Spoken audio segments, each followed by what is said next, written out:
आइए आज का बहुत ही important topic preposition of direction start करते हैं। इससे पहले preposition of time, preposition of place, preposition के बेसिक आप पिछली वीडियो में समझ चुके हैं। आप अगर आपने वो नहीं भी समझा तो आप उसको इंडिपेंडेंटली अलग से भी समझ सकते हैं, क्योंकि ये ऐसे डायरेक्शंस हैं, ऐसी प्रपोजिशंस हैं जो आप डेली लाइफ में यूज़ कर सकते हैं। इस वीडियो में आपको 25 से ज़्यादा ऐसे फ्रेसेस, वर्ड और सेंटेंसेस सीखने को मिलेंगे जो आप अपनी डेली लाइफ में यूज़ कर सकते हो और इंग्लिश को अपनी और ज़्यादा इम्प्रेसिव बना सकते हो और करेक्ट बना सकते हो। तो जब डायरेक्शन की बात होती है तो इस वीडियो में हम क्या डायरेक्शन की बात कर रहे हैं। जब हम डायरेक्शन लाइफ में देखते हैं तो हम डायरेक्शन के लिए खो जाते हैं, यार किधर जाना है।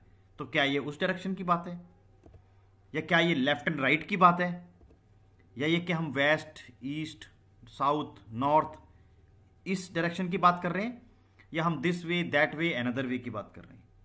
हाँ, हम इस वीडियो में सभी तरीके की डायरेक्शंस की बात करेंगे और हम यहां पर इस वीडियो में समझेंगे कि कौन सी डायरेक्शंस के लिए कौन सा और कौन सी सिचुएशन में कौन सा प्रीपोजिशन यूज करना होता है।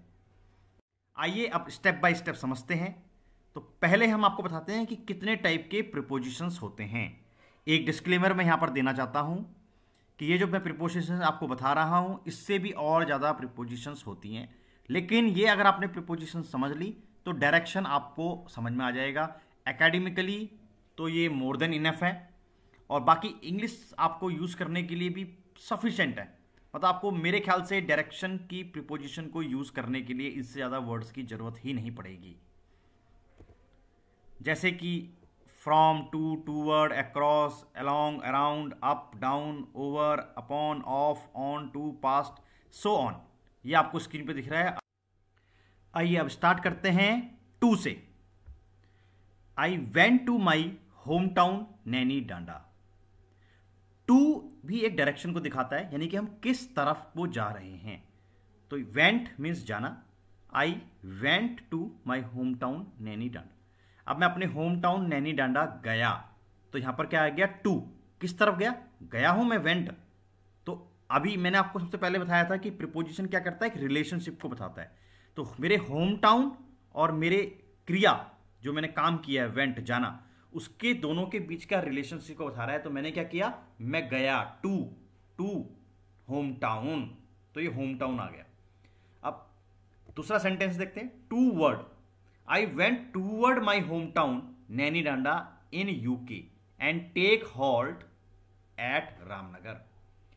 अब टू वर्ड का मतलब भी होता है की तरफ जाना, लेकिन यहां पर मैंने क्या किया, एक बेसिक फर्क हमें रखना नहीं है, हमें बेसिक फर्क आपको समझाना है इस चीज में कि टू का मतलब है कि मैं गया, नैनी डांडा गया, एग्जैक्ट मैं अपने होम टाउन के में गया।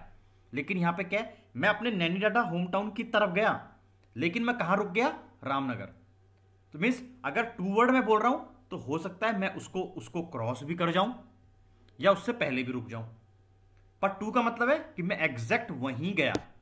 तो ये आपको फर्क समझना है दोनों के बीच में। तो ये नॉर्मली मेरे होम टाउन के टाइम जाते वक्त ये एक नदी मिलती है, नहर, कोसी नदी। तो लोग अधिकतर इसमें बहुत इंजॉय करते हैं। अब आते हैं next, from. I came from office at 7 PM। अब मैं ऑफिस से आया, जैसे टू जाना, टू कहीं किसी की तरफ जा रहे हो तो टू, और कहीं से आ रहे हो तो from. I came from office at 7 PM। 7 PM पे मैं आ गया। अब फ्रॉम का एक जगह और यूज होता है, आई एम फ्रॉम यूके, मतलब मैं उत्तराखंड से हूं। फ्रॉम, से, यहां पर से के हिसाब से आया वर्ड कि मैं उत्तराखंड से हूं। तो मैंने फ्रॉम यहां पर स्पेशली इसलिए बताया कि कई बार आप इस बात से कंफ्यूज ना हो जाओ कि मैं यूके से आ रहा हूं, नहीं, आई एम फ्रॉम यूके। अब यहां पर एक बेसिक चीज बता रहा हूं, कभी कभार हम इंग्लिश में गलती कर देते हैं, हम लिख देते हैं I am belong to UK. नहीं, बिलोंग टू जो होता है वो निर्जीव वस्तुओं के लिए आता है। अगर लाइफ वाली जो चीजें हैं उसमें बिलोंग टू यूज नहीं करते, तो उसको आपने यूज नहीं करना। अब करते हैं हम up. Up, the preposition up refer to a higher position और a movement to a higher position. अगर हम कुछ चीज, जैसे भी हमने बोला डायरेक्शन टू वर्ड, हम नैनीनाडा की तरफ जा रहे थे, या फ्रॉम ऑफिस से आ रहे थे, लेकिन यहां पर अप की तरफ डायरेक्शन होगी, यानी कि हायर पोजीशन की तरफ। जैसे कि she does not like riding her bike up these hills, मतलब हिल्स की तरफ ऊपर चलाना उसको बाइक अपनी पसंद नहीं है। ठीक है, यहां पर साइकिल चला रही है वो। It's easier to run down the hill then go up. Yes, ये तो कॉमन सी बात है कि हमें आसान होता है नीचे की तरफ आना पहाड़ों से ऊपर जाने की जगह। तो डाउन, डाउन मीन्स नीचे, नीचे की तरफ, ये डायरेक्शन दिखा रहा है नीचे की तरफ डायरेक्शन, अप ऊपर की तरफ की डायरेक्शन। अब अपॉन, अपॉन का मतलब क्या है? अपॉन का हिंदी में मीनिंग आप समझ ले, के ऊपर, यानी अप, ऊपर तो है लेकिन के ऊपर। तो इसको आपने कंफ्यूज नहीं करना कि इसका मतलब ऊपर की तरफ है, नहीं। जैसे कि she fall upon the ground, ground के ऊपर गिर गई, तो ऊपर वर्ड आ रहा है, लेकिन इसका मतलब ये नहीं कि ऊपर की तरफ, नहीं। See fall upon the ground. अब ओवर, अब ओवर का मतलब क्या हुआ फिर यहां पर? Cat jumped over the wall. अब ये पहले पिक्चर देखिए, अब पिक्चर से आपको समझ में आएगा थोड़ा। ओवर को समझने का एक बहुत आसान तरीका है कि इसमें दो डायरेक्शन यूज होती हैं, यानी कि पहले हम ऊपर को जाएंगे फिर नीचे को जाएंगे, मतलब कि हम क्रॉस करेंगे किसी चीज को। जैसे बिल्ली ने छलांग लगाई और दीवार को क्रॉस कर दिया, तो वो ओवर द वॉल हो गया। ओके, मीन्स एक तरफ से दूसरी तरफ जा रहे हैं, ओवर। टू डायरेक्शंस यूज होती हैं जब हम वहां पर ओवर यूज करते हैं। इसको एबो से कंफ्यूज नहीं करना आपने, एबो में दो डायरेक्शन यूज नहीं होती, वो हम आगे पढ़ेंगे। अब थ्रू, थ्रू क्या हो गया? Ravi walked slowly through the woods, और वुड्स का मतलब यहां पर जंगल होता है। वुड का मतलब होता है लकड़ी, लेकिन जब एस लग जाता है, क्योंकि जो वुड होती है वो लकड़ी या लकड़ियां दोनों के लिए वुड यूज होता है। वुड्स का मतलब है जंगल, फॉरेस्ट। तो एक वर्ड आप ये भी अपनी डिक्शनरी में रख लीजिए अगर आपको नहीं आता तो। Ravi walked slowly through the woods, मतलब जंगल से क्रॉस करता हुआ आराम से वो निकल गया। थ्रू मतलब उसने आराम से उसको क्रॉस कर लिया, थ्रू। यहां पर थ्रू इसलिए यूज हुआ है। Get out of the bed, out of, out of का मतलब निकलना, वहां से निकलना, आउट ऑफ। अब थ्रू और आउट ऑफ में फर्क समझिए आप। थ्रू का मतलब आप अंदर गए, आप वहां से निकल गए। Get out of the bed, आप सोए हुए थे, आप सुबह उठे वहां से, तो बस इसलिए आउट ऑफ आ रहा है। तो थोड़ा सा फर्क है। जैसे जैसे आप इंग्लिश में इसको यूज करेंगे, आप अपने खुद भी सेंटेंसेस बनाइए, उसमें यूज करिए। कहीं पे आपको डाउट हो रहा है आप कमेंट बॉक्स पे लिखिए, और हमारी प्रपोजिशन की और भी जितनी भी वीडियोस हैं उन सब का लिंक आपको डिस्क्रिप्शन में मिल जाएगा, वहां से भी समझ सकते हैं। You go straight into the washroom. अब इन टू, इन मतलब अंदर, जैसे कि आपने पहले प्रिपोजिशन में पढ़ा हुआ है हमारी पिछली वीडियो में। इन मतलब अंदर, लेकिन इन टू साथ में आ गया, इसका मतलब इसके साथ मूवमेंट भी जुड़ गई कि आप ऐसी जगह में गए हो जो क्लोज्ड है, लेकिन आप उसके साथ आपकी डायरेक्शन भी है, मूवमेंट भी है, इसलिए आपने इन टू लगाया। You go straight into the washroom. अब इसको इन और टू से फर्क समझे आप एक बार। कई ये तो इन टू इकट्ठे लगा हुआ है, तो कभी कभार हम इससे कंफ्यूज जाते हैं कि इन टू अलग से लिखना है या इन टू साथ में लिखना है। तो आप पहले एक बात समझ लें, बहुत आसान एक चेक है कि प्रीपोजिशन जहां यूज हो रही है वहां पर आप इन टू यूज करेंगे, और इन और टू जब अलग अलग लिखते हो तो इन यहां पर एक वर्ब होता है। जैसे you are either in to lose और विन, आइदर इन, तो इन यहां पर वर्ब है कि या तो आप अंदर होंगे किसके, लॉस के या विन के। तो विन टू यहां पर आ रहा है प्रीपोजिशन एज ए डायरेक्शन की तरह, और इन यहां पर वर्ब की तरह है। तो जब आप वर्ब की तरह यूज हो रहा है इन, तो आप इन टू यूज नहीं करेंगे।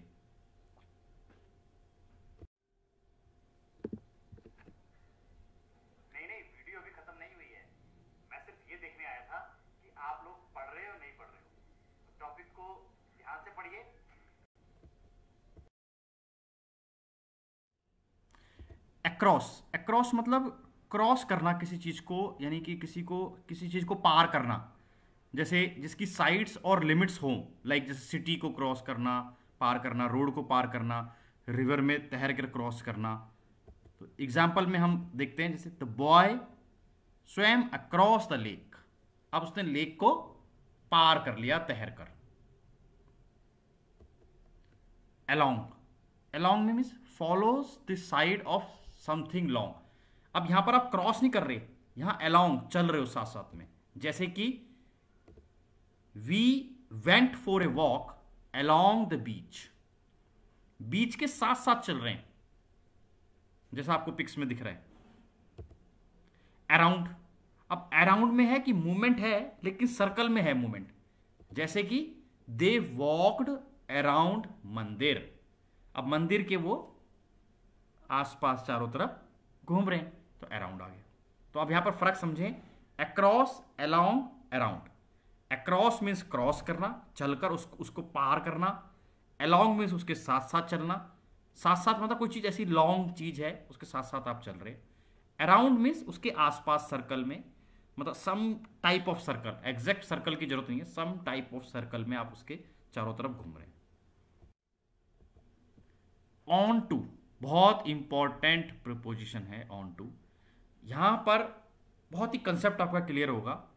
ऑन टू का मतलब है पर, ऑन, जैसे आपने देखा ऑन, यानी ऑन भी हम सरफेस के लिए यूज करते हैं। इससे पहले वाले प्रीपोजिशंस में आपने पढ़ा था, प्रीपोजिशंस ऑफ प्लेस में ऑन आप यूज करते हो सरफेस में, जैसे आपने हमने पढ़ा था कि my mobile is on the table, table पर है।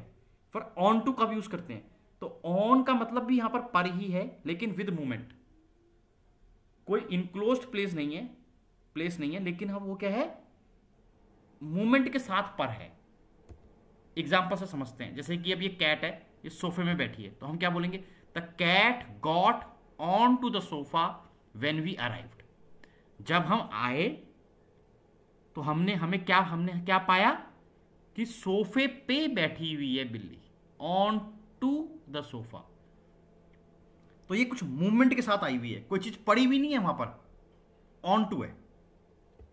अब ऑन टू कभी कभार हम अवेयरनेस के लिए भी, इंफॉर्मेशन के लिए भी यूज करते हैं, लेकिन अगर आप इंग्लिश का मीनिंग समझेंगे तो आप फिर उसमें वहीं पहुंचेंगे जो मैं समझाने की कोशिश कर रहा हूं। देखिए, I am onto you and your dirty tricks.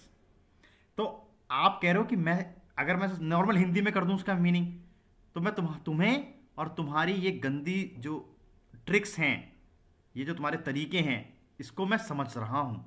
तो ऑन टू मतलब बी अवेयर, अगर इंग्लिश मीनिंग लो तो बी अवेयर। ऑन टू मतलब मैं पर मूवमेंट, मतलब मैं समझ चुका हूं, मैं समझता हूं आपकी ये बातों को। तो on to, past, beyond something. अब बियॉन्ड समथिंग मीन्स जैसे कि आपने किसी पहाड़ी से होते हुए गए और आप वहां पहुंच गए अपना पानी के पास, नहर के पास, ओशियन के पास, समुद्र के पास।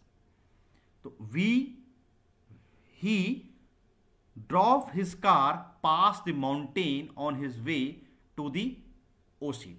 मतलब उसका जो टारगेट था वो था समुद्र के पास पहुंचना, पर वो माउंटेन से होते हुए गया।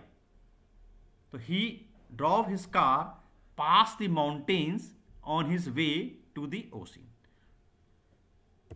Next, on to. अब ऊपर आपने पढ़ा ऑन टू, और यहां पर ऑन और टू अलग अलग है। तो सेम जैसे आपने इन टू पढ़ा था पहले, ऑन यहां पर वर्ब के लिए आएगा, टू यहां पर प्रीपोजिशन है, तो इससे कंफ्यूज नहीं होना बच्चों। I will log onto the computer. अब ये लॉग ऑन का मतलब है खोलना, कंप्यूटर को खोलना। लॉग ऑन मीन्स खोलना, टू कंप्यूटर, कंप्यूटर को ऑन किया आपने, तो टू आ गया, प्रीपोजिशन की तरह यूज हो गया यहां पर, और ऑन एक वर्ब की तरह यूज हुआ है। तो उससे कंफ्यूज नहीं होना, इसलिए मैंने नीचे आपको ये ऑन टू भी बताया है। ऑफ, ऑफ मीन्स सेपरेटिंग और अवे फ्रॉम समथिंग, कोई चीज किसी चीज से अलग हो रही है। जैसे grapes fall of the plate, plate से गिर गए, तो अलग हुआ ना, क्योंकि नॉर्मली आपका प्लेट पे रखे हुए थे, आपने थोड़े से गिर गए नीचे, तो grapes fall of the plate. Switch off the fan now.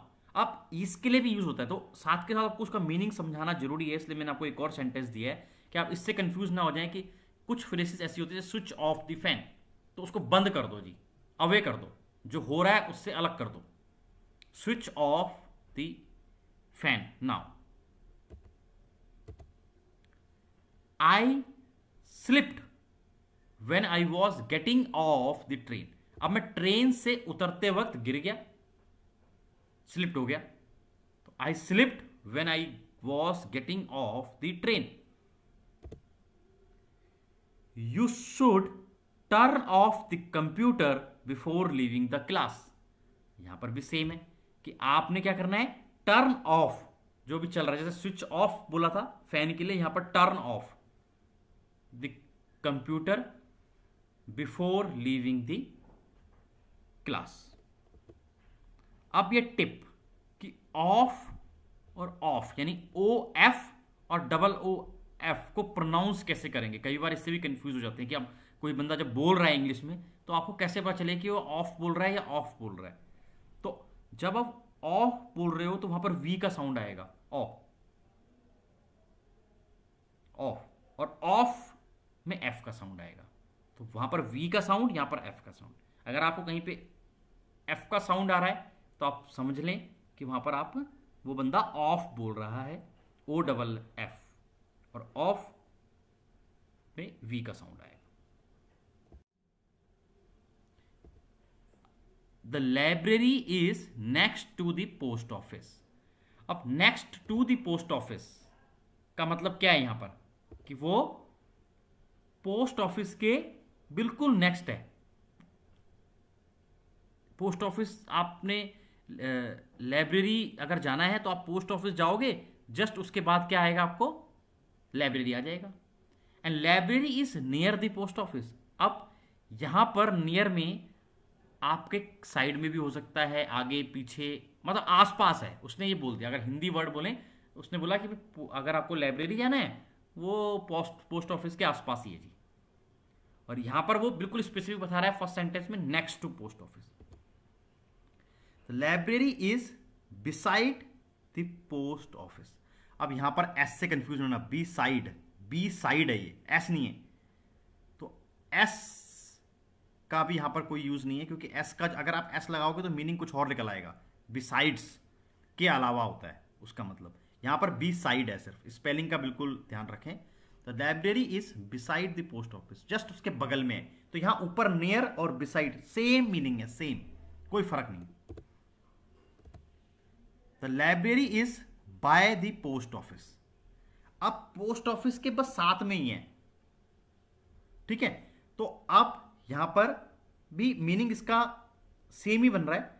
ऊपर अभी तक जो अगर आपने सारे मीनिंग, सारे चारों सेंटेंसेस को देखें तो नियर का मतलब थोड़ा अलग है, नियर का मतलब आसपास है, बस थोड़ा आसपास हो सकता है, लेकिन बिसाइड, बाय, नेक्स्ट टू का मतलब है बिल्कुल नजदीक है, बिल्कुल साथ में ही है। The library is between the post office and railway station.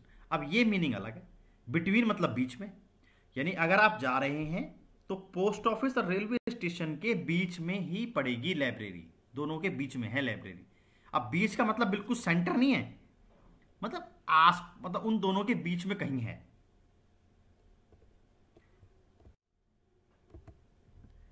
Have you ever been inside the library.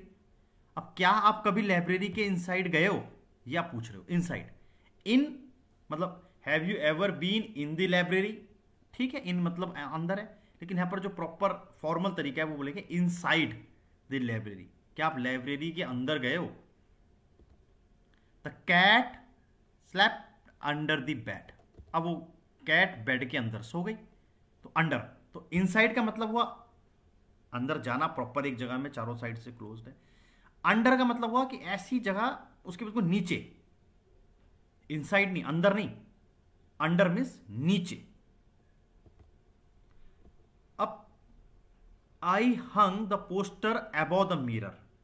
अब अबव द मिरर का मतलब ये जो मिरर आपको दिखाई दे रहा है इसके जस्ट ऊपर, थोड़ा सा ऊपर मैंने अगर कोई चीज पोस्टर चिपका दिया, जैसे यहां पे मैं लगा दिया यस यू कैन, तो ये पोस्टर आपका बन गया अबव, अब हम इसमें क्या कह रहे हैं, अबव, ये मिरर के ऊपर है। I hang the poster below the mirror. अब मैंने मिरर मिरर के नीचे, तो डायरेक्शन बता रहा है कि उसके मैंने नीचे लगाया, तो ये मिरर के नीचे हो गया। तो इसको अक्रॉस, जो भी पीछे हमने पढ़ा था उससे कंफ्यूज नहीं होना, ये एक प्लेसमेंट हो गई है, अबव है, इसमें दो डायरेक्शन का यूज नहीं हो रहा। Thank you very much video को पूरा कंप्लीटली देखने के लिए। और मैं मानता हूं कि ये जो कॉम्प्लिकेशंस की वीडियो या जो पढ़ाई की वीडियोस होती है, इसको लंबे टाइम तक देखना थोड़ा सा मुश्किल काम है। लेकिन जैसे कि आप जानते हो कि आप टीवी देख रहे हो, आप मूवीज देख रहे हो, तो आप लंबे लंबे टाइम तक देखते हो। तो अगर आपको इस तरीके से पढ़ाई में दिक्कत हो रही है लंबे टाइम तक बैठने के लिए, तो ये जो आई का ऊपर आपको बटन दिख रहा है सजेस्टेड वीडियो का, आप इस पर क्लिक कीजिए, आपको पता चलेगा कि कैसे आप लंबे टाइम तक पढ़ सकते हैं। और आपसे एक और रिक्वेस्ट